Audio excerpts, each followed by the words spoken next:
வணக்கம். மாநிலச் செய்திகள் வாசிப்பவர் வடிவழகி கபிலன்.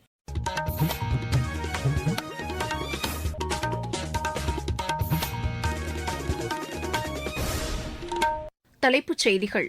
கூடங்குளம் அணுமின் நிலையத்தில் 3வது கட்ட பணிகள் இந்த ஆண்டு முடிவடையும் என்று மத்திய இணையமைச்சர் டாக்டர் ஜிதேந்திர சிங் தெரிவித்துள்ளார். ஷெட்யூல்ட் வகுப்பினர் மற்றும் பழங்குடியினர் நலன்களை பாதுகாக்க 10 உறுப்பினர் கொண்ட குழுவை அமைப்பதற்கான தீர்மானம் இன்று மாநிலங்களவையில் நிறைவேறியது. அரசின் சேவைகள் அனைத்து தரப்பினருக்கும் விரைவாகவும் எளிதாகவும் கிடைப்பதற்கான நடவடிக்கைகள் மேற்கொள்ளப்பட்டுள்ளதாக மாநில அமைச்சர் திரு சிவசங்கர் தெரிவித்துள்ளார்.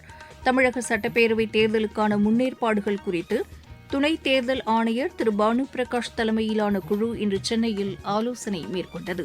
சென்னை சர்வதேச சேலஞ்சர் டென்னிஸ் போட்டியில் இந்தியாவின் நிக்கி கலியண்டா தாய்லாந்தின் ருச்சியா இசரோ இணை அரையிறுதிக்கு முன்னேறியுள்ளது. இனி விரிவான செய்திகள். கூடங்குளம் அணுமின் நிலையத்தில் 3வது கட்ட பணிகள் இந்த ஆண்டு முடிவடையும் என்று மத்திய இணையமைச்சர் டாக்டர் ஜிதேந்திர சிங் தெரிவித்துள்ளார். மாநிலங்களவையில் கேள்வி நேரத்தின்போது இதனை தெரிவித்த அவர், கூடங்குளம் அணுமின் நிலையத்தின் அனைத்து கட்ட பணிகளையும் விரைந்து முடிக்க பிரதமர் திரு நரேந்திர மோடி உறுதி பூண்டிருப்பதாக கூறினார்.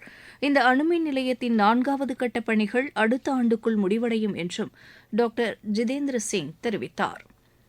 ஷெட்யூல்ட் வகுப்பினர் மற்றும் ஷெட்யூல்ட் பழங்குடியினர் நலன்களை பாதுகாக்க 10 உறுப்பினர்கள் கொண்ட குழுவை அமைப்பதற்கான தீர்மானத்தை தகவல் ஒலிபரப்புத்துறை இணையமைச்சர் டாக்டர் எல் முருகன் இன்று மாநிலங்களவையில் தாக்கல் செய்தார்.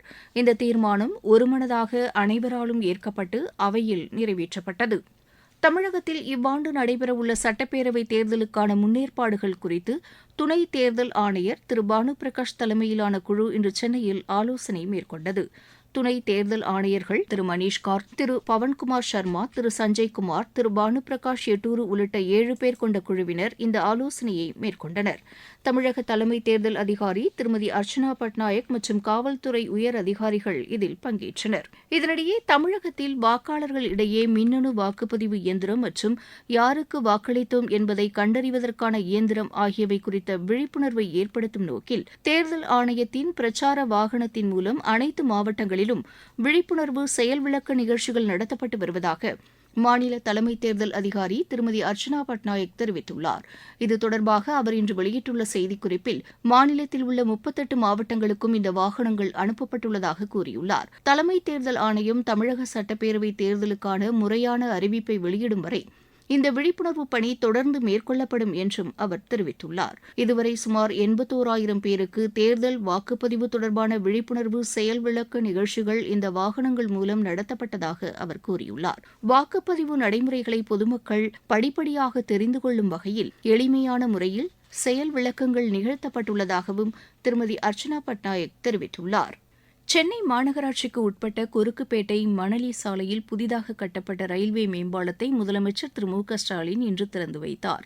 கொருக்குப்பேட்டை எண்ணூர் சாலையில் கட்டப்பட உள்ள மற்றுமொரு ரயில்வே மேம்பால பணிகள் மற்றும் அப்பகுதியில் அமைக்கப்பட உள்ள பூங்காவிற்கும் முதலமைச்சர் அடிக்கல் நாட்டினார். இந்த ரயில்வே மேம்பாலங்கள் இப்பகுதியில் போக்குவரத்து நெரிசலை குறைக்கும் என்றும் போக்குவரத்து தூரம் மற்றும் கால நேரம் குறைவதால் எரிபொருள் செலவு குறையும் என்றும் இன்று வெளியான மாநில அரசின் செய்திக்குறிப்பில் தெரிவிக்கப்பட்டுள்ளது.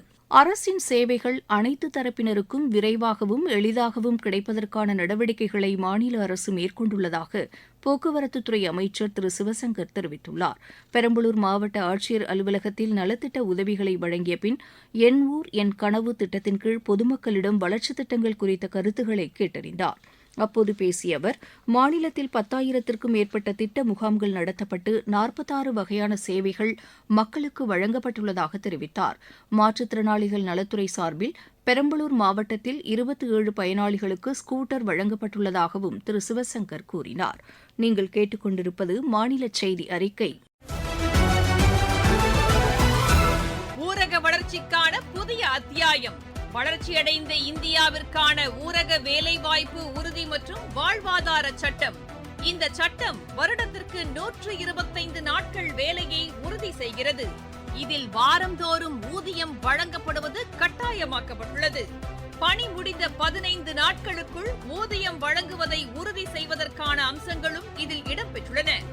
ஊதியம் காலதாமதமாக வழங்கப்பட்டால் அதற்கான இழப்பீட்டுத் தொகைக்கும் இதில் வகை செய்யப்பட்டுள்ளது. வளர்ச்சியடைந்த இந்தியாவிற்கான பயணத்தில் மோடி அரசு தொடரும் சீர்திருத்த நடவடிக்கைகள். தமிழகத்தில் ஆட்சிக்கு வருவதற்கு முன்பு திமுக அளித்த 470 வாக்குறுதிகளை நிறைவேற்றவில்லை என்று பிஜேபி மாநில தலைவர் திரு நயினார் நாகேந்திரன் தெரிவித்துள்ளார். கோவையில் இன்று செய்தியாளர்களிடம் பேசிய அவர், வரும் சட்டப்பேரவைத் தேர்தலில் மக்கள் தேசிய ஜனநாயக கூட்டணிக்கு ஆதரவு அளிப்பார்கள் என்று நம்பிக்கை தெரிவித்தார்.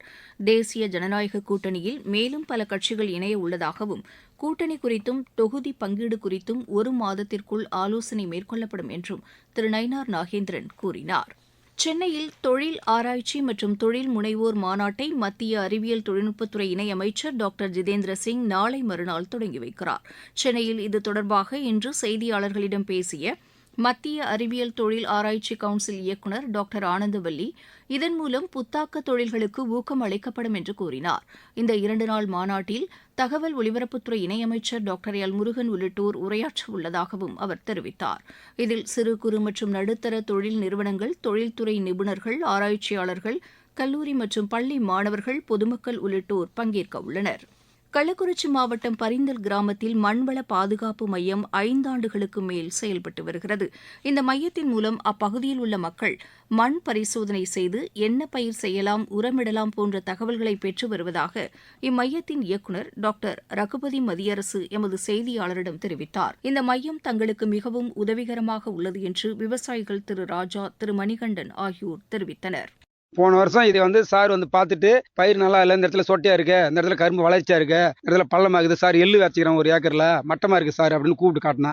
திருப்பி கரும்பு வச்சுக்கிற இடத்துலையும் கூப்பிட்டு காட்டினா. காட்ட உடனே அவருக்கு மண் எடுத்துட்டு போய் மண் வளத்தில் செக் பண்ணி, இந்த உரத்தை கொண்டு இந்த இடத்துல போடு, நல்லா உனக்கு வெள்ளாமை வரும் அப்படின்னு சொன்னாரு. அதை போட்ட பிற்பாடு இப்போ கடந்த முன்ன காலத்தோட இப்போ காலம் நல்லாவே வெள்ளாமை வருது சார். அவர் கொடுக்குற உரம் போற நான் பயன்படுத்திக்கிறேன். நான் கரும்பு பயிரிட்டேன். அதுல லாஸ்டா பயிரிடும்போது சரியான முறையில விளையல. அதுக்கப்புறம் பக்கத்து ஒரு பரிந்தல் கிராமத்துல அக்ரி ஒருத்தர் இருக்காரு. அவர்கிட்ட போய் கேட்ட உடனே மண்ணு செக் பண்ண சொன்னாரு. அதுக்கப்புறம் அந்த மண்ணை செக் பண்ணி பார்த்த உடனே இப்ப பயிர் நல்லா வருது. மாவட்டச் செய்திகள். நாமக்கல் மாவட்டம் நாமகிரிப்பேட்டை ஒன்றியத்தில் 6967 மகளிர் சுய உதவிக்குழு உறுப்பினர்களுக்கு அடையாள அட்டைகளை மாநில அமைச்சர் திரு மதிவேந்தன் இன்று வழங்கினார். சென்னை மாநகராட்சிக்கு உட்பட்ட அடையாறு, பெருங்குடி மற்றும் சோழிங்கநல்லூர் மண்டலங்களில் உள்ள 4000த்திற்கும் மேற்பட்ட கல்லூரி மாணவர்களுக்கு மாநில அமைச்சர் திரு மா சுப்பிரமணியன் இன்று மடிக்கணினிகளை வழங்கினார். சென்னை திருவிக நகரில் மேற்கொள்ளப்பட்டு வரும் வளர்ச்சித் திட்டப் பணிகளை மாநகராட்சி மேயர் திருமதி பிரியா இன்று ஆய்வு செய்தார். காஞ்சிபுரம் மாவட்டத்தில் தமிழ்நாடு கட்டுமான தொழிலாளர்களின் குழந்தைகளுக்கான இணையவழி திறன் மேம்பாட்டு பயிற்சியில் சேர விரும்புவோர் விண்ணப்பிக்கலாம் என்று ஆட்சியர் திருமதி கலைச்செல்வி மோகன் தெரிவித்துள்ளார். தருமபுரி பேருந்து நிலையத்தில் மாவட்ட சட்டப்பணிகள் ஆணைக்குழு சார்பில் குழந்தை திருமணம் இல்லாத இந்தியா குறித்த விழிப்புணர்வு பேரணி இன்று நடைபெற்றது. விளையாட்டுச் செய்திகள். சென்னை சர்வதேச சேலஞ்சர் டென்னிஸ் போட்டியில் இந்தியாவின் நிக்கி கலியாண்டா தாய்லாந்தின் ருச்சியா இசரோ இணை அரையிறுதிக்கு முன்னேறியுள்ளது. இப்போட்டியின் ஆடவர் இரட்டையர் பிரிவு காலிறுதி ஆட்டத்தில் இந்த இணை 6-4, 6-1 என்ற செட் கணக்கில் இந்தியாவின் பத்ரிநாத் அபினவ் சஞ்சீவ் இணையை வென்றது. பிரான்சில் நடைபெற்று வரும் சர்வதேச டென்னிஸ் போட்டியில் இந்தியாவின் ஸ்ரீராம் பாலாஜி, ஆஸ்திரியாவின் நெயில் ஓவர்லைட்னர் இணை அரையிறுதிக்கு முன்னேறியுள்ளது. உலகக்கோப்பை 2020 கிரிக்கெட் போட்டியில் இந்தியா இன்று நமீபியாவை எதிர்கொள்கிறது. தில்லியில் இப்போட்டி இரவு மணி 7க்கு தொடங்குகிறது. புரோ ஹாக்கி லீக் போட்டியில் இந்தியா இன்று அர்ஜென்டினாவை எதிர்கொள்கிறது. ரூர்கேலாவில் இப்போட்டி இரவு மணி 7:30க்கு தொடங்குகிறது. சென்னையில் நடைபெற்று வரும் சர்வதேச டேபிள் டென்னிஸ் போட்டியில் இந்தியாவின் ஸ்னேஹித், ஐகிகா முகர்ஜி ஆகியோர் 2வது சுற்றுக்கு முன்னேறியுள்ளனர். மீண்டும் தலைப்புச் செய்திகள். கூடங்குளம் அணுமின் நிலையத்தில் 3வது கட்ட பணிகள் இந்த ஆண்டு முடிவடையும் என்று மத்திய இணையமைச்சர் டாக்டர் ஜிதேந்திர சிங் தெரிவித்துள்ளார். ஷெட்யூல் வகுப்பினர் மற்றும் பழங்குடியினர் நலன்களை பாதுகாக்க 10 உறுப்பினர்கள் கொண்ட குழுவை அமைப்பதற்கான தீர்மானம் இன்று மாநிலங்களவையில் நிறைவேறியது. அரசின் சேவைகள் அனைத்து தரப்பினருக்கும் விரைவாகவும் எளிதாகவும் கிடைப்பதற்கான நடவடிக்கைகள் மேற்கொள்ளப்பட்டுள்ளதாக மாநில அமைச்சர் திரு சிவசங்கர் தெரிவித்துள்ளார். தமிழக சட்டப்பேரவைத் தேர்தலுக்கான முன்னேற்பாடுகள் குறித்து துணை தேர்தல் ஆணையர் திரு பானு பிரகாஷ் தலைமையிலான குழு இன்று சென்னையில் ஆலோசனை மேற்கொண்டது. சென்னை சர்வதேச சேலஞ்சர் டென்னிஸ் போட்டியில் இந்தியாவின் நிக்கி கலியாண்டா தாய்லாந்தின் ருச்சியா இசரோ இணை அரையிறுதிக்கு முன்னேறியுள்ளது. இத்துடன் இந்த செய்தி அறிக்கை நிறைவு பெற்றது.